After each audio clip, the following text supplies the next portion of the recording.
San Diego, as you know, most of you I think, we had a very special event yesterday, which is a long time coming. Of course, I'm talking about the rain, which is awesome. Oh, and the Padres, of course, got into the postseason, so that's always good.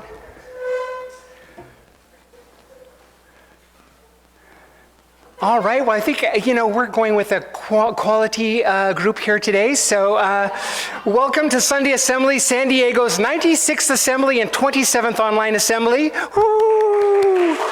The humans here in the room, we're going to call you a Roomblers. And the people on Zoom, we're going to call you a Zoomblers. So a Zoomblers made a Roomblers, a Roomblers made a Zoomblers. Every assembly has a theme, and the theme for this assembly, super excited about it, is bubbles. We have a media-free zone. That's going to be on that side towards the back over there. We've arranged everything to make sure that nobody is being digitally recorded. And of course, as always, we have child care. We want children 1.5 up with child care professionals. And we haven't had any kids here, so if you know people with kids, please ask them to come, and they can have an hour and 25 minutes to themselves right here with us. We always start off with a sing-along with Mr. Paul Svensson. Now, I think most of you know Paul. Paul is fantastic. I always think he's the glue that holds the whole assembly together. But sometimes the glue gets sick, and Paul is homesick today. But we have Paul recorded some things for us in the past through our online assemblies during the COVID. And we're going to change our song from We're Going to Be Friends by the White Stripes to all-time favorite, Crazy Little Thing Called Love. What about the lyrics? Do we have those available? They're printed. Did anybody want lyrics or have them? Okay, well, I'm just going to say, take it away, Paul. And if you feel like it,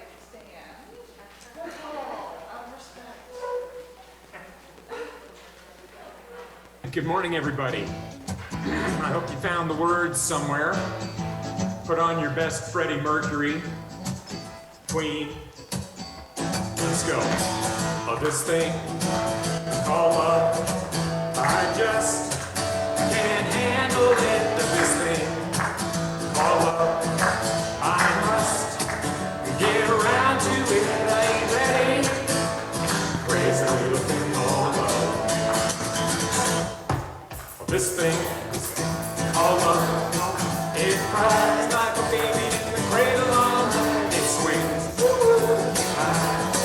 it shakes all over like a jellyfish. I like it, crazy little thing called love. There goes my baby. She knows how to rock and roll. She drives me crazy. She gives me hot and cold fever and leaves me in a cold sweat.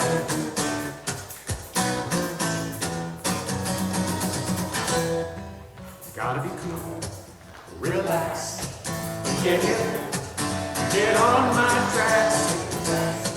Hitchhike, take a long ride on a motorbike until I'm ready.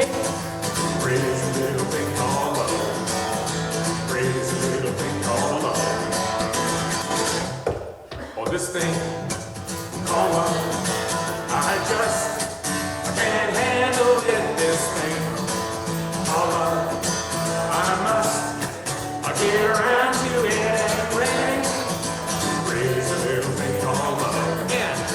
Crazy little thing called love. One more.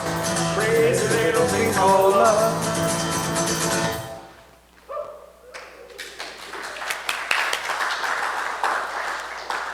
While we were doing the assemblies on Zoom entirely, I was always so impressed with Paul because he's of course sitting in a room by himself, but he would still include us all and tell us that we sounded great. So you sounded great. At Sunday Assembly, we do a thing called Life Happens. Well, actually, let me tell you a little about Sunday Assembly. Sunday Assembly is a secular, non-religious community that meets monthly to hear some great talks. We've got a really good one today, super excited about it. We sing some songs, we have some snacks, we connect for community events, but mostly we are here to celebrate this one life that we all know that we have together.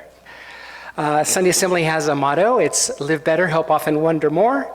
And as I said, every Sunday Assembly has a theme. The theme for today is bubbles.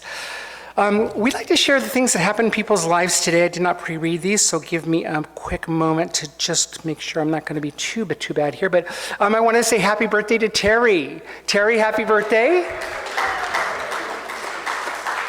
Another day older. Wayne and Diane are fully recovered from COVID. Thank you. I'm sorry. Diane, could you come up and read this? Do you mind? Or could you just read it right here? May I give that to you? You know what it is. Why don't you say it? You can say it. You wrote it. Oh. Hey, to put you on the spot. Me and others came down with it after our 50th high school reunion in Omaha, Nebraska. Wayne had driven the Prius there, and we fully packed it with handed down from my folks back to Vista. I stayed and helped my parents more to get settled in their assisted living apartment. After they felt better from the COVID that anyway, they're 87. They had gotten COVID before the vaccine, but they weren't in the hospital this time. Thank you, Diane. Appreciate it. Sorry to put you on the spot like that. It's better for everybody if you say it. Okay, this is really super special today. So it's Roland Wesley's birthday. Roland, happy birthday to you. There's a little birthday cake right over there in honor. And Dan Haas, our assembler who is at home, hopefully watching at home, is a happy birthday to you. So Dan, happy birthday. Zoom right there. And Lynn recently began working with LivaNova, the company that manufactures the vagus nerve stimulator. And on 10/25, they will be bringing a film crew to San Diego to make a video of her talking about her experiences with treatment-resistant depression and having a vagus nerve stimulator. This is a really, really super exciting thing. And not only is it exciting that she's going to have a camera crew come here for her, and we're going to be able to see her that way, but the work that she's doing is really going to help a lot of people. So super, super cool. Terry wanted just to update on Terry's. His birthday was yesterday, so happy birthday a year early, Terry. And he's claiming that the Padres won for him. So good to know. Help happens today. I'm going to ask Betsy to come up and let us know what's going on there. And I don't think Jen's here, right? Betsy, can you read the Help Happens? Thanks. Is it here? Oh, good morning. We have a couple of Help Happens events going on. Monthly, we take pizza, Costco pizza, and cookies and chips and drinks to about 34 people that sleep in their cars legally and safely in a gated parking lot. So they've been very grateful for that. I didn't practice this. And we also have food delivery, a dinner delivery to Stand Up for Kids. Do we have anything else? We don't know. We don't know. Oh, Stand Up for Kids is another outreach for the homeless. These are teenagers, though, and aged out foster kids that just sort of get released into the world without anything. So they provide help with school, bus passes, food, dinners, computer use. So really useful and helpful. And last Friday, pizza from us? Yes, last Friday pizza. Thanks. Thanks, Betsy. There's so many great organizations that do so much for different communities all over San Diego. So we're just a small patch on a very big problem, but it's really nice to be able to help out. So if you want to join in on any of these events, we'd love to have you. It just feels good to be able to help somebody else, and especially doing it the Sunday Assembly way, which is we don't ask for anything in return at all. We just want to do the work. We have a reading today, The Journey by Mary Oliver, read by Charles Wesley. Charles?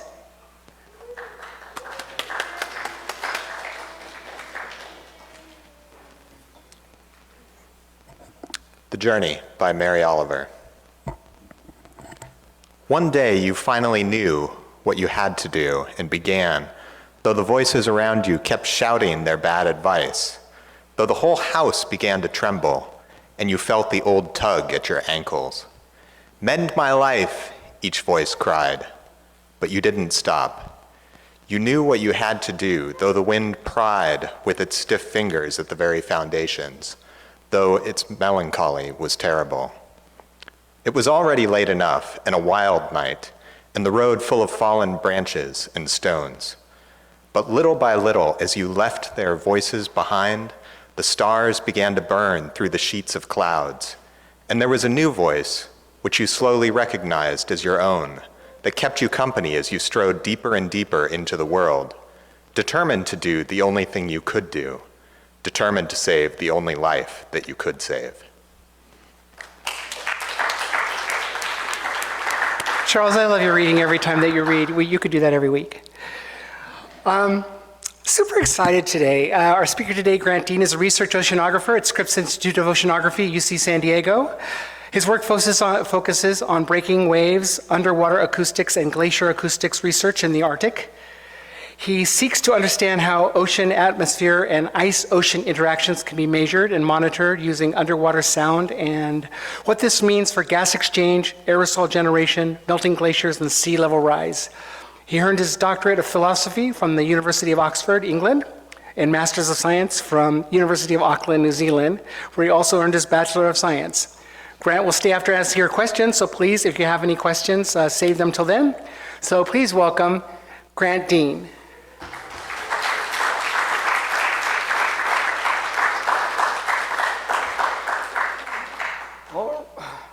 All right.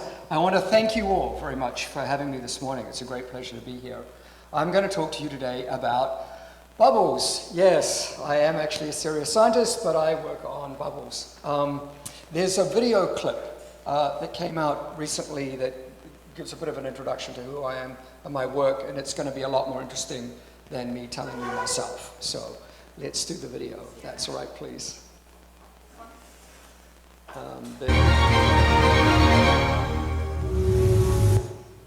Yes, that one. Drama.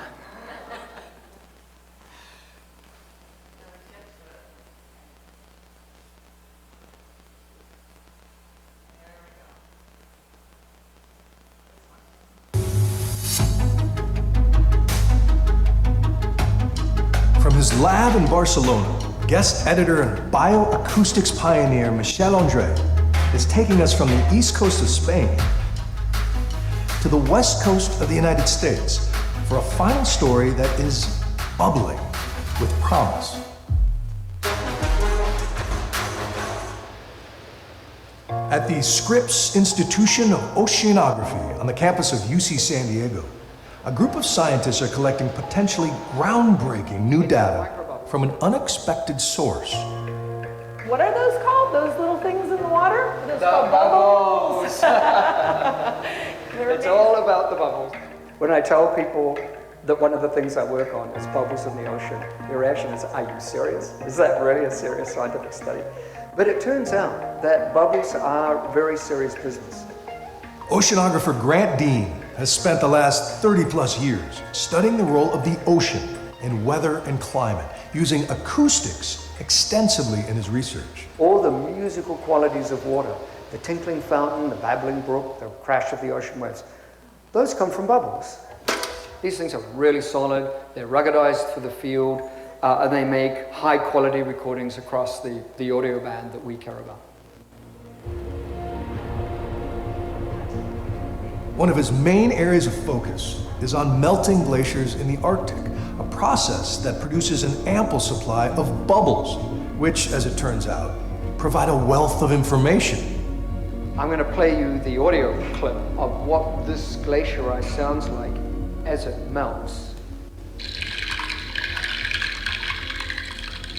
My work has been focused almost exclusively on a glacier system in Svalbard, an archipelago between northern Norway and Greenland, which is where I go when I do my field deployments.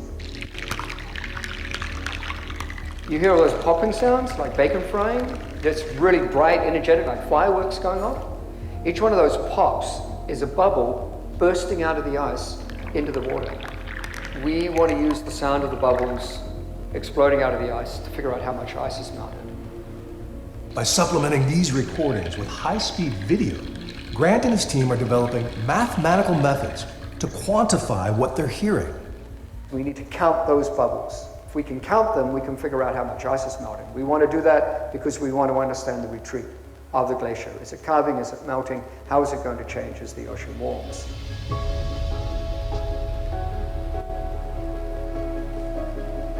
A native of New Zealand, Grant's lifelong affinity for the sea continues to push and inspire his research, an endless curiosity that led to the conception and construction of a cutting-edge instrument that will allow scientists from all disciplines to understand the planet in new ways. This is the SAWS machine, the Scripps Ocean Atmosphere Research Simulator. It's a big machine, it fills up most of this building as you can see, and it's designed to reproduce storms in the ocean.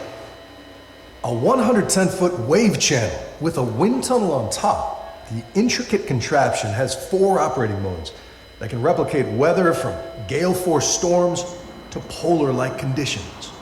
At this time, SAWS is the only instrument on the planet that can do all these things at the same time. That makes a device like this a potential game changer, or as he more modestly refers to it, a bridge between the lab and the open ocean. The instruments that you see at the back there, that column with the black hydrophones on it, we propagate sound from those hydrophones through the bubbles, and we measure the acoustical properties of the bubbles that way, and that is one way to size them and figure out how many of them there are. We, as a global culture, have a deep connection with the oceans. And we need to start listening to what the oceans are telling us. We need to listen to the open ocean storms.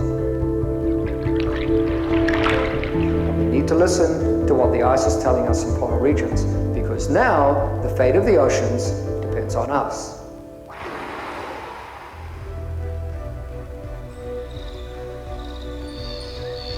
That's the power of using sound in science, a cross-disciplinary approach to understanding our world.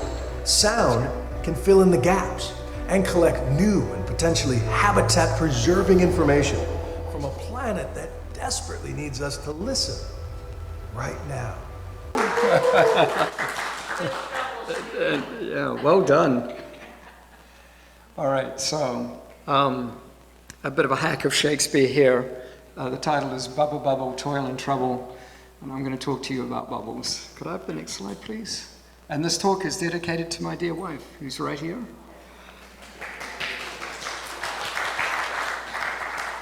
Once again, she is going to listen to me talk about bubbles. We've just seen that video, so we can skip past that. So bubbles. Bubbles are everywhere. They're in our carbonated beverages. They're in the breaking ocean wave. Bubbles in champagne are very famous. That's okay. Sometimes when people see bubbles, it's a sign of trouble. You know, you're walking down and you see a stream and it's filled with this gray-looking spongy foam, and you're like, oh, that's not good. And so bubbles are sometimes associated with pollution as well. So, and they're important in industrial processes. They're important in chemical processing. Bubbles are kind of, interestingly enough, an important part of our lives. I don't know if you knew this, but the tinkling fountain, the babbling brook, the crashing wave, all those sounds come from bubbles. And it's easy to convince yourself of that. Take a glass of water and tip it from one container into another. Do it really carefully so that there are no bubbles. It's quiet, there's no sound. Whereas if you drop it from some height and there's lots of air, you get all the lively musical tones of bubbles. So even that, who on the planet wouldn't know the sound of running water? It's the quintessential human experience. And that comes from bubbles. There's a mathematical side to bubbles. There will be a quiz on that equation at the end. So please memorize those different terms. Actually, I put that up there because I think that there's a beauty and a mathematical elegance to the theory that underlies bubbles. But I'm not going to talk about that any further. I just wanted to put it up there. Could I have the next slide, please? Okay, bubbles in the ocean. This is a picture of bubbles taken from underneath, looking up towards the surface. That was a breaking ocean wave, or maybe even a diver. And the ocean covers 75% of the planet, 71% of the planet. And when the wind blows, waves grow, and those waves break in a splash of spray and air that we call whitecaps. The bubbles in those whitecaps turn out to be really important for weather and climate. And I'll be talking about that a little bit more, but there are the bubbles there. This is what they look like from the surface. They come up, you get this milky cloud underneath, and then on the very surface, foam, marine foam. Great. Can I have the next slide, please? Okay, so bubbles do actually, I mean, I'm fascinated by everything bubbly, but bubbles themselves do interesting things. When they're first made, that's when they make sound, and then when they burst, it turns out that is an interesting thing that they do as well. I'm going to talk a little bit about what bubbles do when they're born and when they die. We already talked about the musical sounds of water. Would you mind playing one of those clips, please?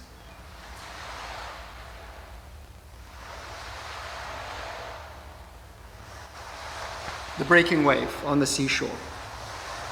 Those sounds that you hear come from the bubbles and trained by the wave as it overturns, and you can see them on the right there. Could I have the next slide, please?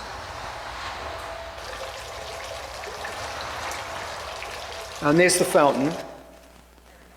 Okay, so now we're jumping from the cosmopolitan scene, or the shoreline, up to the Arctic. And this picture was taken on the northern shores of Hyunsen Fjord up in southwestern Spitsbergen, which is an archipelago midway between Norway and Greenland. There's a glacier there in the background, and I'm on the shoreline there with an underwater microphone recording the sounds of the melting ice. And this is what they sound like.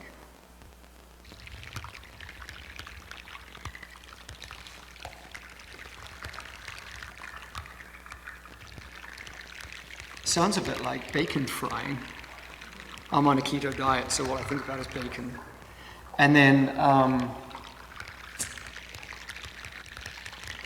each of those pops that you hear is a bubble exploding out of the ice into the water. It turns out that glacier ice can be full of bubbles. The ancient air pressurized as the snow falls, and as the ice accumulates above, the gas gets very compressed. And then when the ice melts, it explodes out into the water with these popping, crackling noises. Could I have the next slide, please? There's a photograph of bubbles in the ice. That's kind of what it looks like. That's about, say, an inch or so across in scale. So the bubbles are fairly small. Next slide, please. And here are some high-speed video films of the bubbles bursting out of the ice. Each frame, there are 2,000 frames a second in this video. So this is a very short fraction of a second that you're watching in these clips. You can see the ice and the bubbles exploding out. Each explosive event like that creates sound in the water, and that's what makes the popping sounds that you heard from the ice.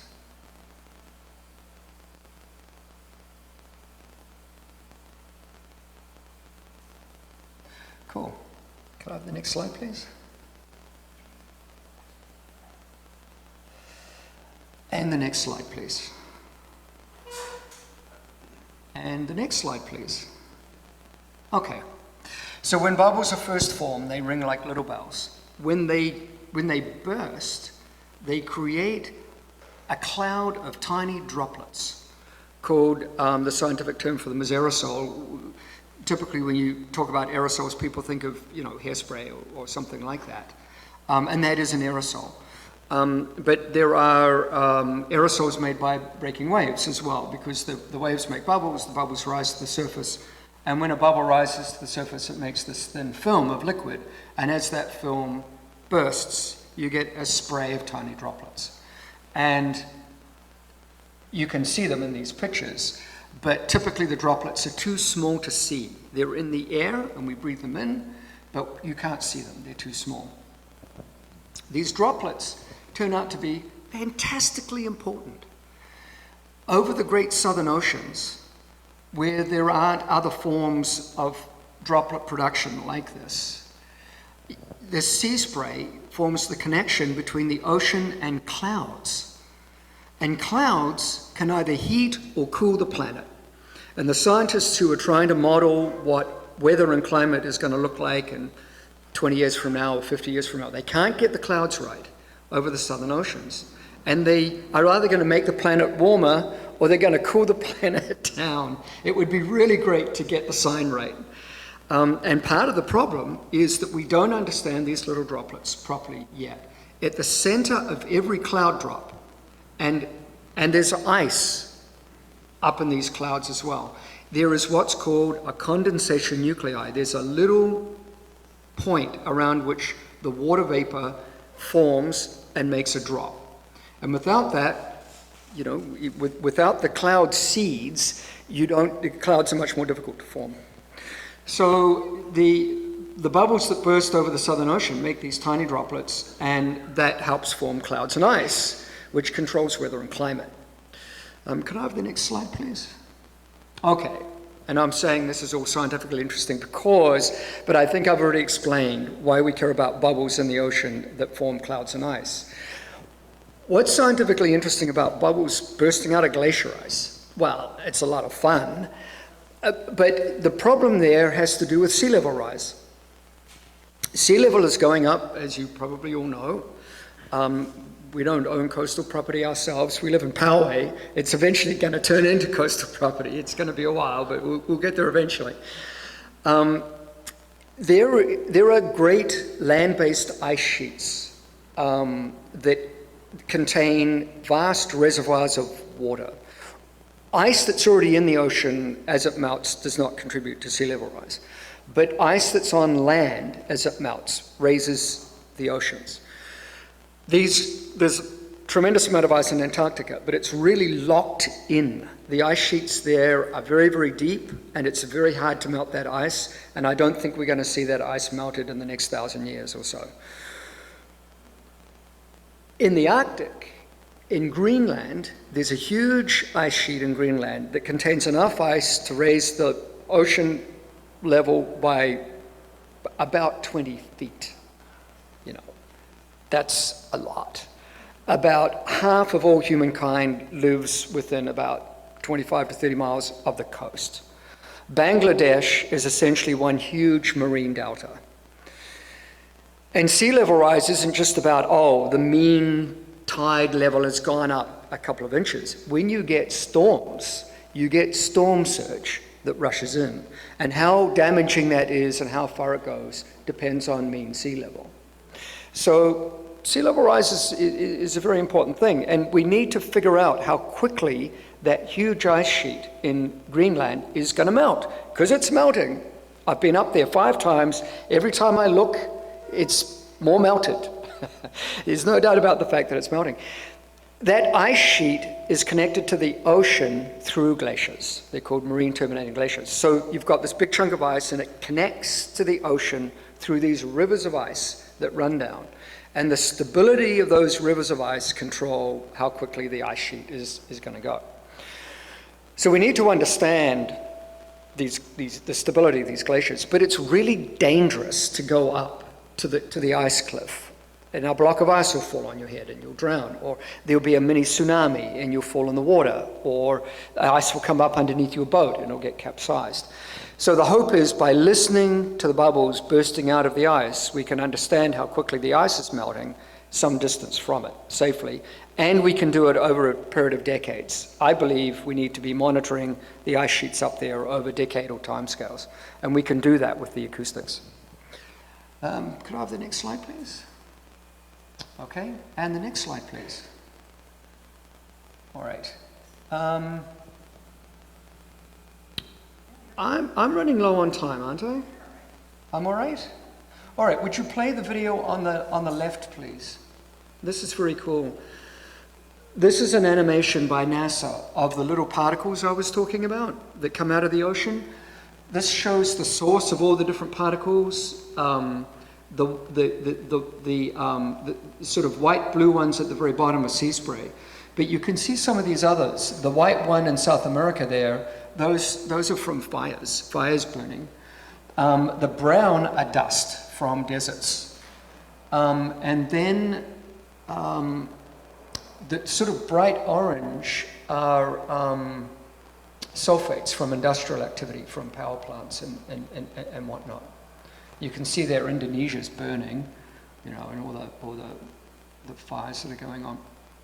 So in a minute, this animation will rotate to the Great Southern Ocean, and you'll see around there the storm systems whip up the sea spray, and you can see the hurricanes off on the right there.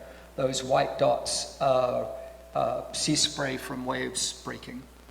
And it's really quite fantastic to see how everything occurs on a global scale. And this is something that really blows my mind. A bubble is so tiny, and who would think that something like that could impact the entire planet?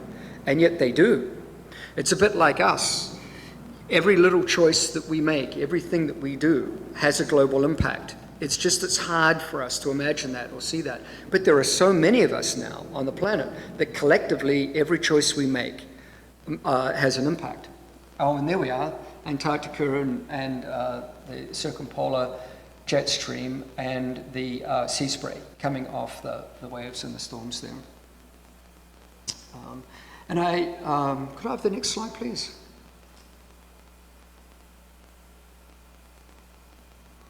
Okay. So when I give these talks, I try and remind people that everything is connected. I mean, it sounds silly, but it's true. And the bubbles are what connect the ocean to the atmosphere in these very interesting and profound ways. Each bubble on its own doesn't make a huge impact, but there are so many of them that by the time you accumulate all those impacts, they literally change the fate of the planet. Over the course of history, it's been true that humankind has always been vested in the ocean. Since we were walking along the shorelines, picking up seafood and listening to the waves break, tens of thousands or hundreds of thousands of years ago. And so and the ocean controls hurricanes, and the ocean controls weather, and the ocean controls climate. It's only recently that the fate of the ocean now depends on us, and that is now also true. So we are now truly interdependent in this way. And then there is this final video. Is there time to play it? Yeah, please go ahead and play it. SAWS is an instrument that reproduces the biology, the chemistry, and the oceanography of the wind-driven sea. SAWS stands for the Scripps Ocean Atmosphere Research Simulator. It's an instrument funded by the National Science Foundation, supported by UC San Diego. We've always known that the air-sea boundary is important. What we didn't understand was how the combination of biology and chemistry and wind and waves were all working together to create this unique and special place that impacts weather and climate. How are we going to understand this complex, connected system so that we can predict what future climate is going to look like and what future weather is going to look like? So one of the things that's different about this is it's got, it's huge for one, but it has a enclosed air where everything is clean. And so the gases that come out, everything that comes out into this clean atmosphere, so we can actually study what directly comes out of the ocean. And so now we're taking the next step in being able to simulate many more oceans, different temperatures. We can basically make all these different conditions to look at how processes in the ocean are affecting our atmosphere and our climate and human health. We operate SAWS by introducing seawater that we're able to pump in directly from the ocean. A paddle pushes that water along in a 120-foot-long channel, producing waves up to 3 feet in height.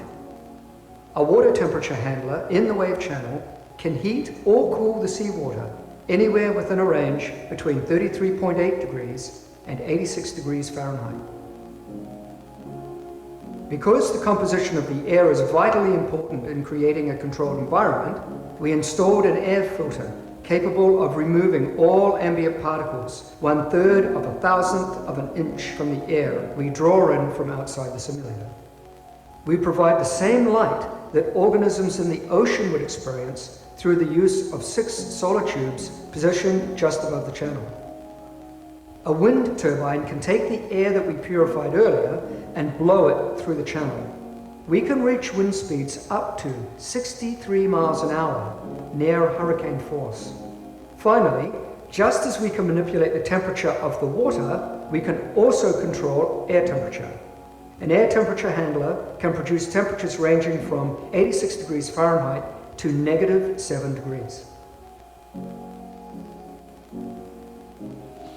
Source has 4 operation modes. There's the wind wave mode, where we make waves and blow wind. The aerosol mode, where we study tiny little droplets that come out of the wind-driven ocean, go into the atmosphere and form clouds and ice. We have the ecology mode, where we study the organisms that live near the surface of the ocean. And polar mode, where we can cool the water down to freezing temperatures and make sea ice. One of the things that's very important about SOARS is that it brings all the capabilities of our older instrumentation into the future, as well as provides a whole bunch of new capabilities that we couldn't even dream of a few decades ago. The ability to control the temperature, to control gas concentrations. All these things let us simulate not just what's happening around us now, but what's going to be happening on the Earth and into the ocean in the future.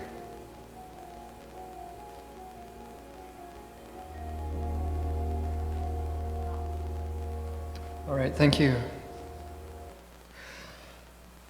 So sometimes people ask me, okay, great. Now we know. So what? Okay, how is that going to help? Is it going to stop climate change? It's like, well, no, it's not.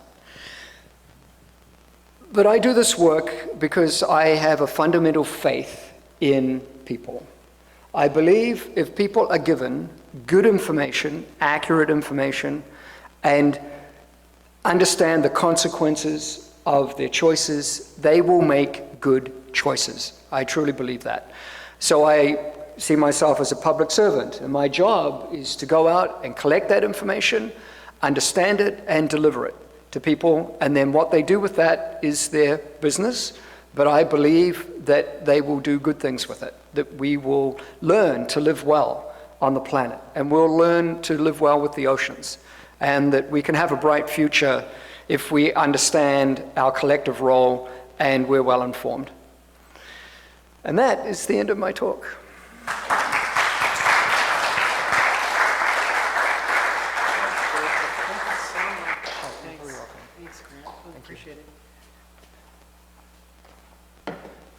That was, we often have people in here that love what they do, clearly you do, and I love what you do too. That's just right up my alley. It's so amazing, and I think it's amazing also because we always hear about the glaciers melting. I love that we have somebody that's been up there just like looking at it, going, "Yeah, it's melting." It's fantastic. Our theme for today is bubbles, and like bubbles, I'm going to keep my MC address today nice and light. Oh, security alert. Just kidding. I didn't tell you this, Grant, but we do have a clicker. This new one, I'm just going to use this one here. Can I have the first slide there? Oops, never mind. Did that work? Can you change the setting on that one? Change the setting? Yeah, I think it's the little button on it, on your thing clicker, so. Oh, yeah, I'm sorry. Okay, good, perfect. So our theme for today is bubbles, and what we talked about is how something that's so small can make such a significant difference in the world. And that's what I'd like to talk about today, is the little things that make a big difference. So a little thing that makes a big difference for me is is the place where the Pacific Ocean meets the dry land at the southwestern corner of the United States. I have spent many hours of my life there. I still go down to the beach 4 or 5 times a week on my bicycle. And I feel an entire affinity for it. I stand on the beach and I get to see the vastness of the world and the nature. I can see the clouds, I can see how things work. And there's just animals everywhere. There's porpoises and dolphins and birds here and sand crabs. And it's just alive with just life. And I just feel so connected to it. And it's so essential to me. And I could tell you have the same love, Grant, for that area. And I'm just so jealous that that's what you get to do for a living. That's just so amazing.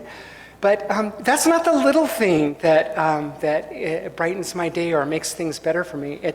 That's something that's like essential. It's like my family or my friends. The little things is when I get to see it in my day. If I'm driving along the freeway and I can see the bay, it's amazing. Or if I'm at my apex of my bike and I can just spend a minute there looking at the ocean and it feels like I'm visiting an old friend, and we just pick right back up where we left off. But it's the little things that happen in my day, and I found out during the pandemic that definitely my default mechanism for protecting myself and for handling stress is humor. So I want to show you some of the moments that I've seen that really made a difference in my day or in my life. I work in a warehouse club, and before the thing opens, you'd be crazy in there because it's just so busy and forklifts moving everywhere, and then the doors open and it's nice and quiet. But we sweep all the trash into a pile, and there's little piles all over the warehouse just before we open. And I took this picture of a pile. I just thought it was like, well, that, I don't know. I love the film, though, so that's good. I recently got a package of Mike and Ike's Mega, and this looked like this. I'm not going to say anything more about that. I always like things where I can see the passage of time.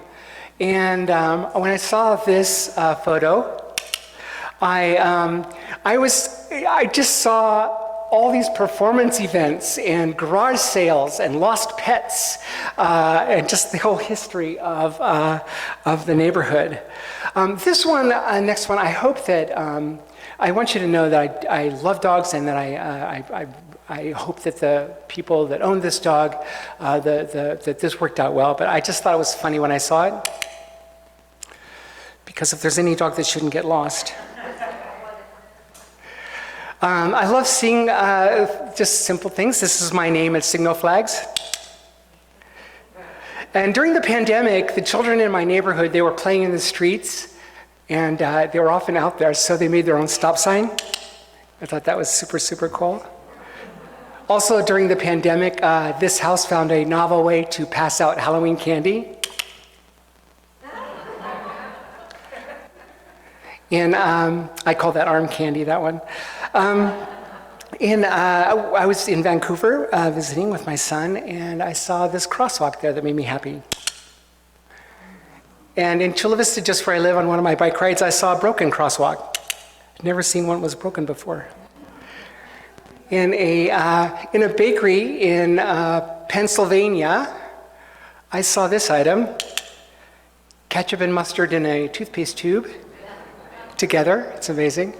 We had a Sunday Assembly event. It's down by Mission Bay. It was a summer solstice event. And as I was walking back and forth between the bathroom and the event, I saw this family taking pictures of their new baby. And they were all so engaged. Just thought it was just lovely.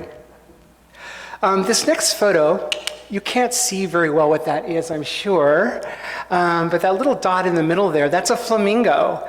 And that's right off of the Bay Shore Bikeway here in between Coronado and IB. And I've seen it 4 years in a row now, so it's just this one flamingo that lives out there. And every time I see it, it just makes me happy.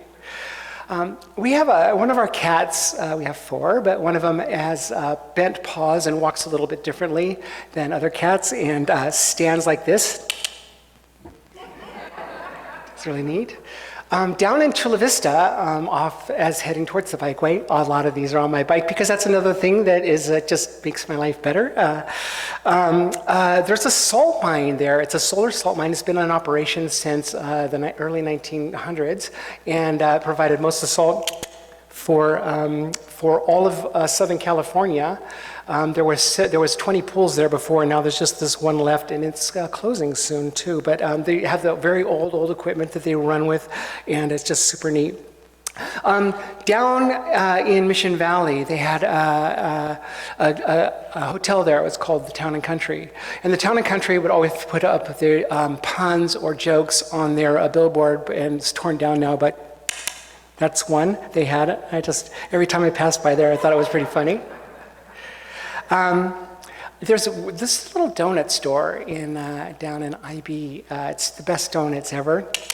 It's called Stardust Donuts. I'm just putting that in there because they have delightful donuts. But also I love that it's Stardust Donuts, but it's 2 words, Stardust. So I'm not exactly what that means, but just fun. These construction people were putting the screen up around the fences like they always do, and somebody did this. Which made me happy when I saw it. And my last vehicle, I got 297,000 miles out of it before I sold it to somebody. But this is one of the milestones from my car. It made me super happy when it happened. We go to Las Vegas sometimes, but we're not gamblers or drinkers, so we do some of the odd things there. So something in Las Vegas that I find delightful is Kiss glow-in-the-dark miniature golf. That's the 18th hole right there. You got to go right up the tongue.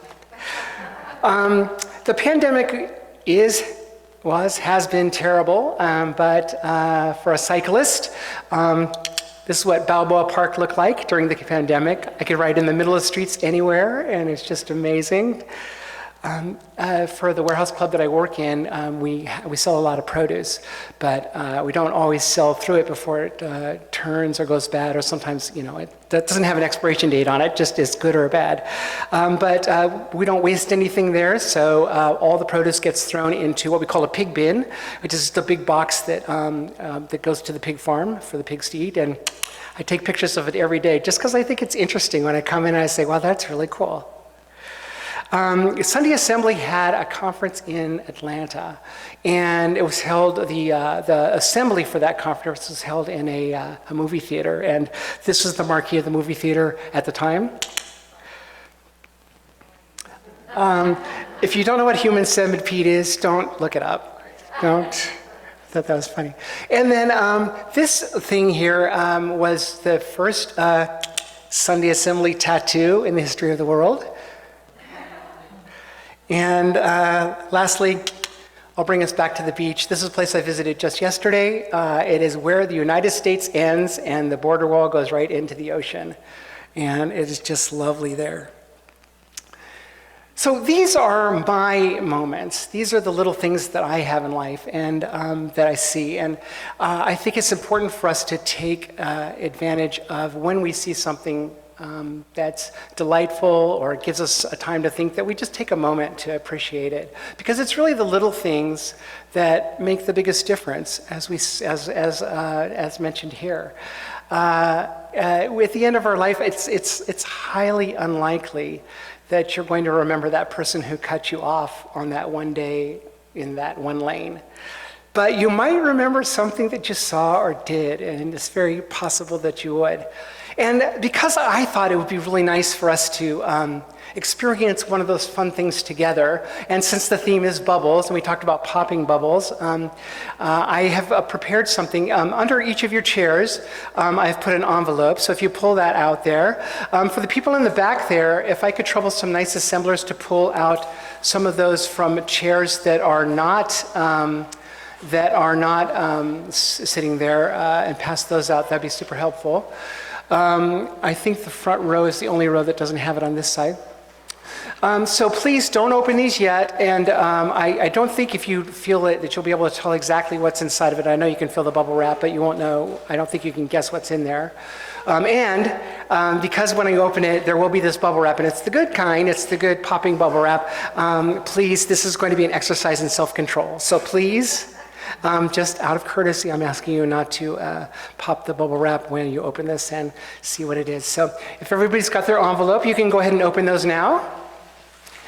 And you should find in there a really good piece of bubble wrap. And that's it. So is there anybody here, so don't control, time and place for everything. Is there anybody here who hasn't popped bubble wrap before? Raise your hand if there's anybody here. Okay, it looks like there's, okay, is there one person right here? All right, so first, hey. For the two people that haven't popped bubble wrap, I want to let you just have the moment here. If you just pop a bubble there. Oh, it's so satisfying. So satisfying. So maybe all of you have popped bubble wrap, but I bet there's something that you haven't done before. And that is pop bubble wrap all together, all at the same time. So don't do that yet. They say bubble wrap is it's anxiety releasing. I don't know. I just think it's neat to pop. I love the sound. It feels satisfying when you do it. But I think what we should do is just take a moment to actually appreciate this. So not just to do it, but to be aware of it while it's happening. So we're going to do a moment of reflection after this. So I want you to get, before that, all of your bubble wrapping popping done on my I'm really impressed that I haven't got more freelance bubble wraps going there. So let's just take a quick moment, breath in and breath out, and I will participate in this myself. Delightfully colored, different colored envelopes. And let's enjoy this moment together, shall we? Go.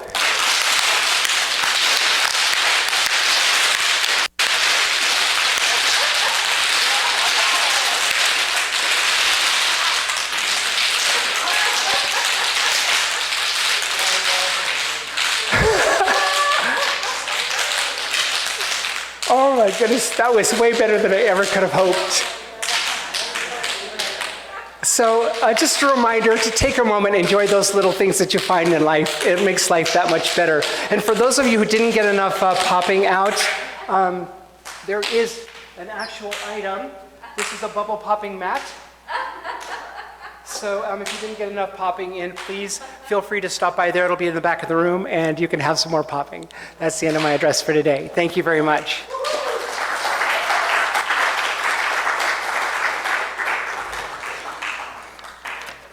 Sorry, I just have to say, that was awesome. Thank you all so much. I'm so thrilled. We will take that moment of silent reflection.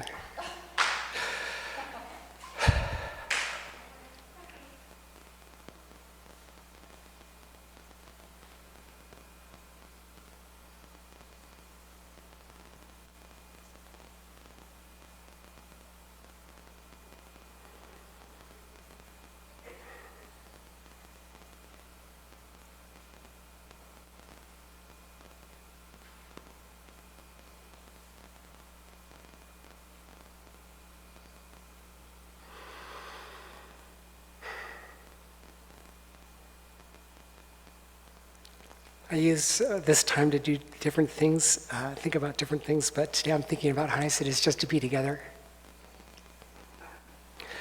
So what's coming up for Sunday Assembly? This Wednesday, October 19th, is it the 19th or the 19th? That's right. At 7 p.m. in Mission Valley AMC Theaters, please join us for the 55th anniversary of this really, really great film that you must see if you haven't seen it. It's called In the Heat of the Night. I've seen it 2 times, but I've never seen it in the theater, so I'm super excited. There's still plenty of tickets available, so you just buy your own ticket, find the time and place, and we'll all sit together and enjoy the film together. Some marvelous acting, and I know I'm supposed to be brief about this, but it's just an amazing performance from Sidney Poitier and Rod Steiger. Saturday, October 29th from 11 a.m. to 2 p.m. we'll be walking in Imperial Beach, and we'll see some of the places that I love so much.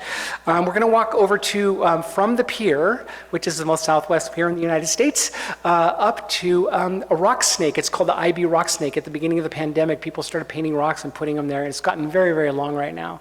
And it's just, you can see the seasons in there and the holidays as they come up, and it's just be a really nice thing to share together. And then Alexis, I think you're going to let us know about a couple of other things that we have coming up. Our Executive Director, Alexis. I am the bubble popping crew in the back. Next slide. All right, we are doing our annual winter solstice. It'll be right here. Save the date, December 10th. We're looking for auction items, so if you have something kind of nice, this will be a fundraiser. We are looking to recoup some of the expense. And also your tickets you can purchase online. They'll be, I think, are they available now? Not yet. So this is more save the date, look through your closets, look for those auction items. Next slide. Right here. And that's all of the Here's announcements. That one there, yeah. Oh, you got it already. You did. Did I get them all? Did I get them all? I'm so prepared. Yeah. And are we doing this song? Yes. Okay. So once again, Mr. Paul Svensson is not here. Dan is here, who also plays in the band, but is not playing today because. And yesterday we had a croquet event that got rained out, which rarely ever happens. But Dan was all decked out in his actual official croquet outfit, so we missed that. So I will say, take it away, Paul. Some things in life are bad. They can really make you sad. Others make you want to swear and curse. When you're chewing on life's gristle, don't grumble, give a whistle. And that'll make things turn out for the best. And always look on the bright side of life. Always look on the light side of life. If life seems jolly rotten, there's something you've forgotten, and that's to laugh and smile and dance and sing. When you're feeling in the dumps, don't be silly chumps. Just purse your lips and whistle, that's the thing. Ain't always look on the bright side of life. Always look on the light side of life. For life is quite absurd, and that's the final word. You must always face the curtain with a bow. Forget about your sins, give the audience a grin and enjoy it. It's last chance anyhow. Always look on the bright side of death. So always look on the bright side of death. Just before you draw your eternal breath, or just before you draw your eternal breath. For life's a piece of shit, when you look at it, life's a laugh, the best joke it's true. You see it's all a show, leave a line as you go, and just remember that the last laugh is on you. And always look on the bright side of life. Always look on the light side of life. Always look on the bright side of life. Always look on the right side of life.